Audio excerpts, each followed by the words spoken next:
नमस्कार मित्रों, आप सभी का स्वागत है हमारे YouTube चैनल लक्ष्मी जी में। आज हम तिल चौथ की कथा सुनाएंगे। तिल चौथ की कहानी। एक शहर में देवरानी जेठानी रहती थी। जेठानी अमीर थी और देवरानी गरीब थी। देवरानी गणेश जी की भक्त थी। देवरानी का पति जंगल से लकड़ी काट कर बेचता था और अक्सर बीमार रहता था। देवरानी जेठानी के घर का सारा काम करती और बदले में जेठानी बचा हुआ खाना, पुराने कपड़े आदि उसको दे देती थी। इसी से देवरानी का परिवार चल रहा था। माघ महीने में देवरानी ने तिल चौथ का व्रत किया।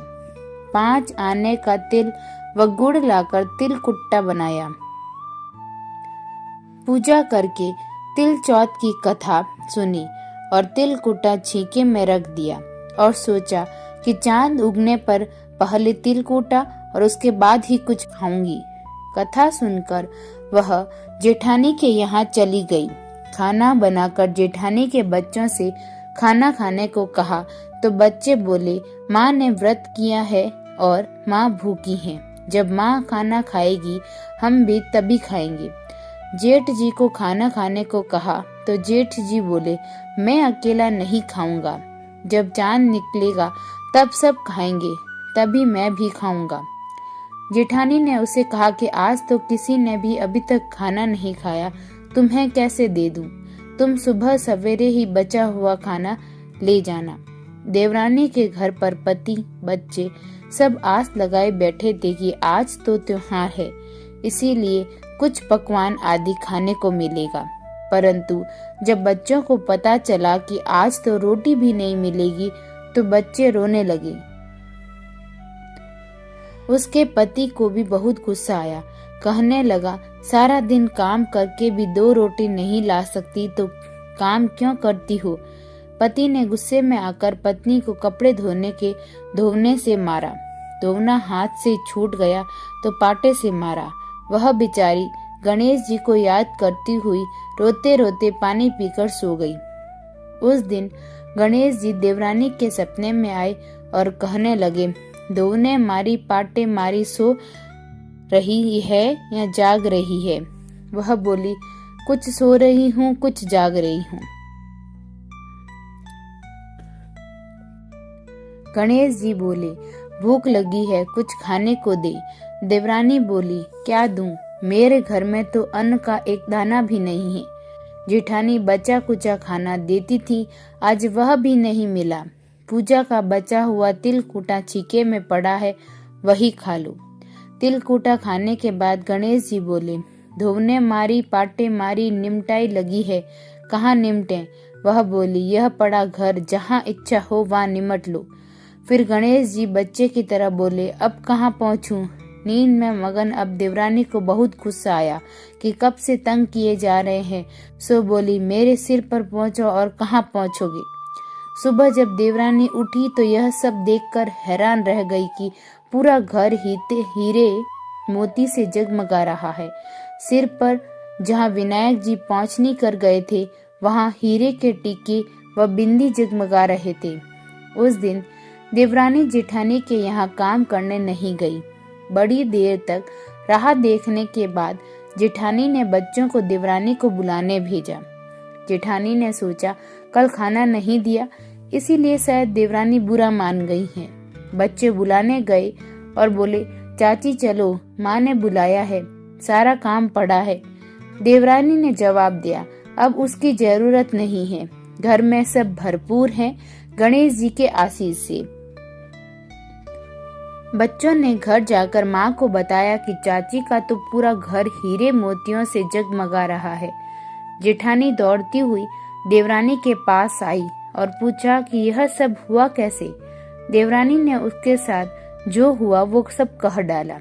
घर लौटकर जेठानी अपने पति से कहा कि आप मुझे धोने और पाटे से मारो। उसका पति बोला कि भली मानस, मैंने कभी तुम पर हाथ भी नहीं उठाया, मैं तुम्हें धोने और पाटे से कैसे मार सकता हूँ? वह नहीं मानी और जिद करने लगी। मजबूरन पति को उसे मारना पड़ा। उसने ढेर सारा घी डालकर चूरमा बनाया और छीके में रख कर सो गई। रात को चौथ विनायक जी सपने में आए, कहने लगे, भूख लगी है, क्या खाऊं? जेठानी ने कहा, हे गणेश जी महाराज, मेरी देवरानी के यहाँ तो आपने सूखा तिलकुटा खाया, मैंने तो झरते घी का चूरमा बनाकर आपके लिए छीके में रखा है, फल और मेवे भी रखे हैं, जो चाहे खा लीजिए। बाल स्वरूप गणेश जी बोले, अब निपटे कहाँ? जेठानी बोली, उसके यहाँ तो टूटी फूटी झोपड़ी थी, मेरे यहाँ तो कंचन के महल है, जहाँ चाहो निपटो। फिर गणेश जी ने पूछा, अब पहुँचू कहाँ?